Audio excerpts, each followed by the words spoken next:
तर मुंबई आग्रा महामार्गावरती पळासनेर ते धुळे या दरम्यान जीवघेणे खड्डे झालेले ते बुजवण्याकडे राष्ट्रीय हायवे अधिकाऱ्यांचं आणि टोल अधिकाऱ्यांचं दुर्लक्ष होत आहे। याचा निषेध नोंदवत पंकज मराठे, हंसराज चौधरी या दोघांनी अनोखा आंदोलन केलं।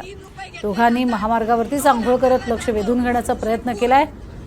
शिरपूर फास्ट संघटनेच्या वतीनं दहिवत फाटाजवळ महामार्गावरती असलेल्या खड्ड्यांमध्ये बसून सार्वजनिक आंघोळ करण्यात आली आणि हा महामार्ग गाडी चालवण्यासाठी नाही, इथे फक्त बैलगाडी चालू शकते आणि सार्वजनिक आंघोळ करू शकतात अशी टीकाही केली।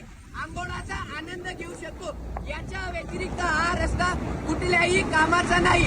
आज शिरपूर फास्टच्या वतीने आम्ही इथं सार्वजनिक आंघोळ करत आहोत आणि आव्हान करतो, जर का या रस्त्याचं दुरुस्तीकरण झालं नाही तर इथं प्रत्येक NHAच्या अधिकाऱ्याला आणि टोलच्या अधिकाऱ्याला या खड्ड्यात गाडल्याशिवाय राहणार नाही।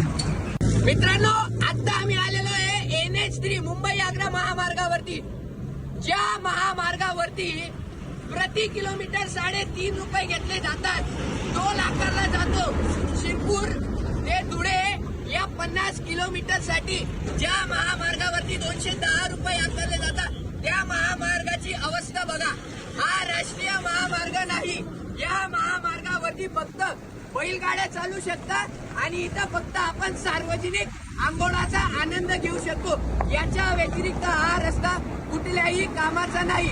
आज शिरपूर फास्टच्या वतीने आम्ही इथं सार्वजनिक आंघोळ करत आहोत।